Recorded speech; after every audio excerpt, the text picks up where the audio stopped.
नमस्कार, न्यूज 24 देख रहे हैं आप। आपके साथ मैं हूं रश्मि। बात करेंगे भागलपुर में हुए हादसे की। तो भागलपुर में 9 साल से बन रहा पुल एक बार फिर गिर पड़ा। जनता के करीब 1700 करोड़ रुपए गंगा में बह गए। सरकार और विपक्ष इस पर सियासत करने में जुटे हुए हैं। बीजेपी नीतीश तेजस्वी का इस्तीफा मांग रही है तो नीतीश पूरे मामले से पल्ला झाड़ते हुए नजर आ रहे हैं। लेकिन असल में भागलपुर में हुआ क्या है, कैसे पुल गिरा, देखिए अमिताभ ओझा की ये ग्राउंड रिपोर्ट। श्रावण के महीने में इस इलाके में बड़ा मेला सा नज़ारा होता है। सामने आप देखिए अजगैबीनाथ मंदिर है जो सुल्तानगंज में है, और यहाँ गंगा नदी में लोग आते हैं, स्नान करते हैं और यहीं से जल लेकर यहाँ से करीब 200 किलोमीटर दूर देवघर जाते हैं और वहाँ पे जाके जल अर्पण करते हैं। और यहाँ पे देखिए कि ये बाज़ार है। अभी जब यहाँ पहुँचे, यहाँ ये जो नाव देख रहे हैं यही आवागमन का साधन है। ये जहाँ हम खड़े हैं वो खगड़िया का इलाका है और सामने तरफ भागलपुर जिला का पड़ता है सुल्तानगंज। और यहाँ से नाव के द्वारा ही लोग उस तरफ जाते हैं क्योंकि सड़क मार्ग से लंबी दूरी पड़ जाती है। फिलहाल ये जो घटना हुई, क्योंकि लोगों को उम्मीद थी कि अब इस साल ये पुल चालू हो जाता और जब ये पुल चालू हो जाता तो यहाँ के इलाके की तस्वीर भी बदल जाती, इन्हें काफ़ी आसानी होती। लेकिन अब वो सपना भी इनका सपना ही लग रहा है, क्योंकि 2 बार ये पुल टूट चुका है और उसके बाद ये आगे कब बनेगा इसको लेके अभी कुछ कहना मुनासिब नहीं होगा। कुछ युवक हैं जो इसी गाँव के रहने वाले हैं, आइए हम उनसे सीधे बात करते हैं। आप इसी गाँव के हैं? जी हाँ सर। ये बताइए कि ये जो ब्रिज बन रहा था तो लोगों को तो लग रहा था कि पुल चालू हो जाएगा। लग रहा था चालू हो जाए, लेकिन अब नहीं लगेगा होगा। काहे कि एक बार उधर से भी मतलब गिर गया था। वो तो बता रहा था कि हवा में मतलब गिर गया। ये जो हो रहा है कैसे गिर गया, तो अब संभावना है कि नहीं हो पाएगा। ऐसे क्या लग रहा था कि आप लोगों को? हाँ, ऐसे क्या लग रहा था कि चालू हो जाएगा? हाँ जी बिल्कुल।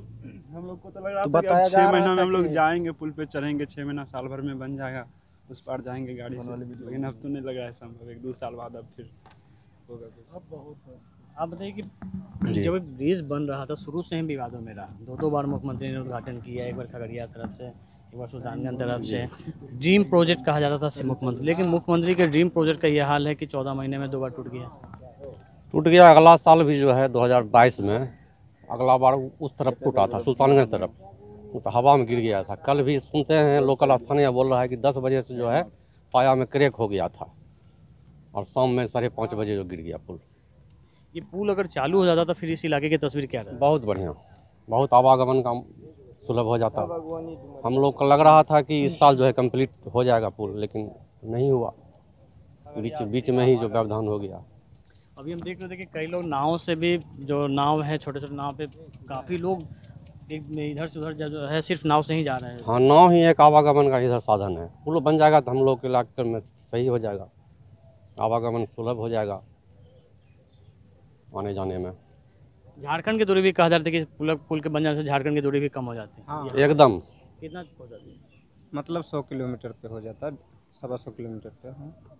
अब तो लोग भी कह रहे थे कि आखिर ये पुल बार बार जो गिर रहा है, गंगा मैया एक इशारा कर रही हैं कि जिस तरीके से बन रहा था एक बड़ी तबाही यहाँ पे मचती, क्योंकि यहाँ पे जब बाढ़ आती है, जब पानी आता है तो ये पूरा इलाका जहाँ हम खड़े हैं इन सबों पर पानी हो जाता है। काफ़ी बड़ा सैलाब आता है और पूरा इलाका डूब जाता है। उस वक्त ये तबाही होती तो ज़्यादा बड़ी तबाही होती, जान माल की ज़्यादा क्षति होती।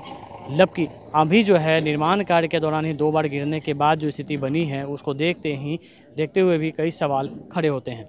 कैमरामैन सनी और विक्रम के साथ अमिताभ ओझा, खगड़िया, न्यूज़ 24। एक पुल और 2 हादसा, सिर्फ 1 साल के अंतराल पे यह दूसरी घटना है। उस जगह पर है जहाँ पे देखिए पिछले साल 30 अप्रैल 2022 को जब हुई थी तो पिलर नंबर 5 के जो स्ट्रक्चर था वो गिर गया था।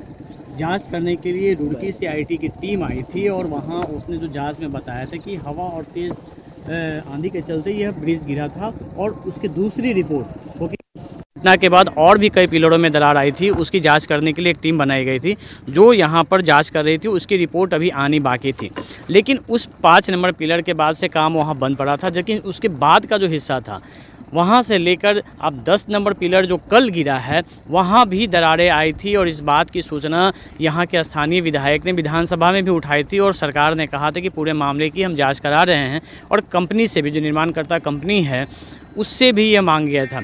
एसपी सिंगला जो पूरे ब्रिज को बना रही थी उसको भी ये दी गई थी, कई तस्वीरें दी गई थी। और देखिए पिलर संख्या 10 के हम पास हैं, जो मेन स्ट्रक्चर जो गिरा है, जो पिलर के साथ गिरा है, वो तस्वीरें यहाँ पे आप देख सकते हैं किस तरीके यहाँ तक पुल कंप्लीट हो गया था। बीच का हिस्सा बाकी था जिस पर ऊपर स्लैब लगाने का काम चल रहा था और यह स्लैब लगातार काम करना, क्योंकि इसमें जो डेडलाइन दी गई थी, जो आठवीं बार की डेडलाइन थी, वो थी दिसंबर 2023 का। यही वजह है कि जो काम था वो काफ़ी तेज़ी से चल रहा था और यहाँ पर जो 10 नंबर स्ट्रक्चर जब गिरा, बीच का ये हिस्सा खाली था, यहाँ पे काम होना बाकी था क्योंकि रुक रुक के काम हो रहा था। और लेकिन यहाँ तक जो काम था वो खगड़िया की तरफ से अगर हम लें तो 10 नंबर पिलर तक काम आ गया था। सिर्फ अब 3 पिलर का काम बाकी था जहां पे सुपर स्ट्रक्चर को चढ़ाया जाना था। यह केबलिंग ब्रिज है जिसको लेकर एसपी सिंगला यहां बना रही थी और इस तरीके के ब्रिज कई देशों में है और बिहार में भी कई इस तरह के ब्रिज बनाए गए हैं। और फिलहाल एसपी सिंगला को और भी जो करीब 5 ब्रिज ये बना रही है, सभी में इसी तकनीक का इस्तेमाल किया जा रहा है। लेकिन उससे पहले की तस्वीरें जिस तरीके से ये घटना हुई उसके बाद ये हैरान कर देने वाली है। अब नए सिरे से इस मामले की जो आगे की ट्रेंडिंग होगी, हालांकि सरकार ने कहा है कि कंपनी को वो बात करेंगे और कंपनी को इसमें फ़ाइन लगाया जाएगा, क्योंकि अभी तक यह प्रोजेक्ट सरकार को हैंडओवर नहीं किया गया था। इसलिए इस पूरे नुकसान की भरपाई इसी कंपनी को करनी पड़ेगी जो इस कंस्ट्रक्शन काम में लगी हुई थी। लेकिन जो नुकसान हुआ है वो काफ़ी हैरान करने वाला है, क्योंकि यह महज संयोग था कि पुल चालू नहीं हुआ था, अन्यथा इससे ही बड़ी घटना तबाही मच सकती थी। कैमरामैन सनी और विक्रम के साथ अमिताभ ओझा, खगड़िया, न्यूज़ 24।